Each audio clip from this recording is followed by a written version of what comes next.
As we approach the opening bell this morning, we have our eyes firmly on this big deal that was announced earlier. $68.7 billion is what Microsoft is planning to pay to acquire Activision Blizzard here, $95 a share. And really, obviously, this beefs up Microsoft's gaming franchises. We heard from our Dan Howley earlier, Brian Sozzi, and brings a lot of very popular titles into the Microsoft fold. I was looking at the numbers earlier, and it looks like last year in fiscal 2021, that is, we saw gaming account for about 6% of Microsoft's overall revenue. Obviously, this is going to lift that number. Yeah, you were joking around with me pre-show, Julia, while I was a little quiet. I was just thinking deeply on this transaction. A couple things that, caught my attention. One, this reminds me of a Berkshire Hathaway at the height of the financial crisis, making a bet on some of these banks. This is Microsoft, I think, rubber stamping the Activision business model really at a time of absolute crisis. Before this deal, Activision Blizzard shares were down about 30%, given all of their cultural problems that the Wall Street Journal, in large part, has been chronicling them, as well as our very own tech editor, Dan Howley here. You've seen a lot of key talent exit the company as a result of those concerns. And then secondarily, this can't. I would say this is not great news for GameStop, the future of GameStop as it is situated today, with these thousands of brick and mortar stores. Within the past 2 weeks, you've seen Take-Two pay $11 billion to buy Zynga, the leader in many respects in mobile gaming. You see Microsoft spending $68.7 billion in an all-cash transaction to improve and bolster and make a big play on the future of mobile gaming. And to be frank here, I don't see GameStop involved in any of these spaces. I love that you bring up GameStop in this situation. It all ties together. It's just a mosaic, Julie. It's just a mosaic. It is. It does seem to be a mosaic. Those shares down by 3% this morning.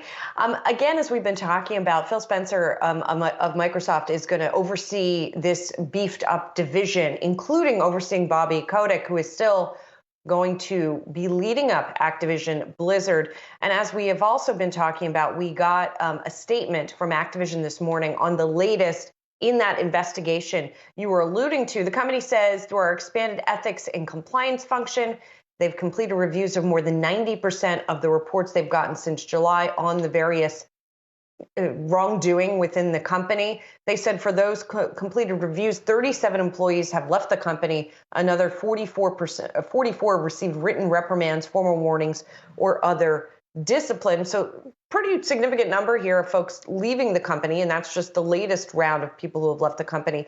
But I think the next line is also key in this statement. The assertion that Mr. Kotick blocked the release of this information is simply inaccurate. That is, by the way, something that the Wall Street Journal had reported earlier this morning, that he delayed the release of that. That's the assertion that was made in the piece, in order to not make the problems at Activision seem larger than they were. And you have to ask, was that done up in sort of bound up in the timing of these deal negotiations? I don't know, but it seems like that is an overhang that Microsoft is perhaps going to have to address. So I'd be shocked if we're sitting here a year from now and Bobby Kotick is still the CEO of Activision Blizzard. He's been one of the biggest power brokers in gaming. He's in, really, I would argue, in entertainment the past 15 years. The notion that a big wig like this is going to report to the gaming head of Microsoft, Phil Spencer, for the rest of his career as a public company or as an executive is just ridiculous. It's realistic. He will probably exit at some point within the next year and just retire with his many, many millions of dollars. Yeah, that's a great point. And just finally wanted to mention as well, you were talking about some of the other game makers, and I want to check on those this morning. So Take-Two actually trading higher by a little more than 3%, and we're watching EA as well. So, there might be ramifications for the GameStops of the world, but I think there's also ramifications, obviously, for these competitors, like an Electronic Arts and like a Take-Two.